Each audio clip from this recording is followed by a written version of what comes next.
AirAsia is getting a slew of good news recently. Apart from a near six-fold jump in net profit for its first quarter, it also received a $1 billion offer to buy its aircraft leasing company, Asia Aviation Capital Limited. Of course, the offer needs to be approved by the board first.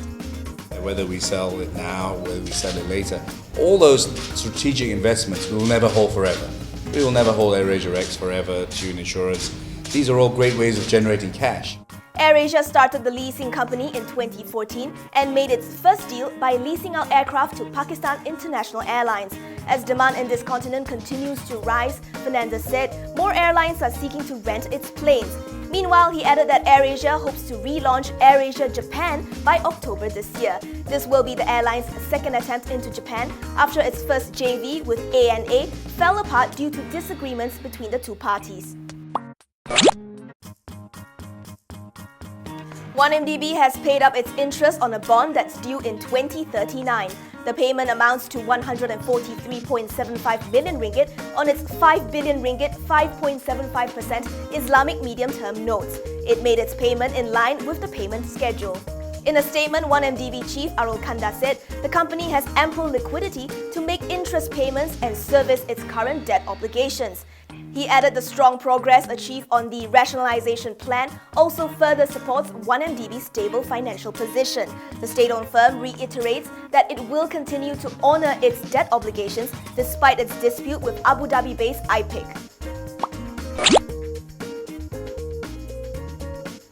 So is there corruption in the Selangor state government? Well, the guessing game is over, at least as far as Rafizi Ramli is concerned. The PKR lawmaker has lodged a report with the MACC following shocking graft allegations against Menteri Besar Azmin Ali's administration.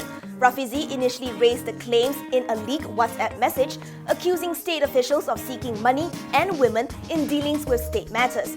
Bound by the MACC Act, Rafizi couldn't reveal details of the report. He told the public to refrain from speculating on the matter and let MACC do its job. While asking for fairness towards the state government and MACC, he said the case should be treated as something normal, and if there's a basis, the MACC will continue to investigate the matter. Earlier on, Rafizi had presented evidence to PKR's political bureau and was granted permission to take it to the MACC. 2 + 2 = an oil well?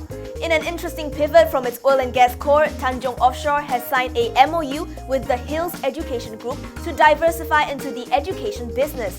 Tanjong Offshore has been talking about diversifying into other sectors to take away the sting of the ONG slowdown. According to Executive Deputy Chairman Tan Kian Soon, diversification will lead to new and profitable areas for the group. He says that Malaysia is emerging as an education superpower, with the Higher Education Ministry targeting 200,000 international students by 2020. Eventually, the group is aiming for 70% of its revenue to come from oil and gas and 30% from other businesses. Are you a minority shareholder of Karambunai Corp? If you're still thinking whether the privatization offer is a good deal, independent advisor Inter-Pacific Securities says no. Karambunai is a tourism, property and construction outfit, and Chen Lip Keong owns 68.46% of the stake. Chen is now offering to buy out the remaining shares at 5 cents per share and 2 cents per warrant. The independent advisor said, although the offer can be deemed reasonable, it is overwhelmingly not fair. It said a fair value should be 21 cents per share and 3.31 cents per warrant, so the current offer is a 76% and 40% discount respectively from Inter-Pacific's number. Therefore, the independent advisor recommends that shareholders reject the offer.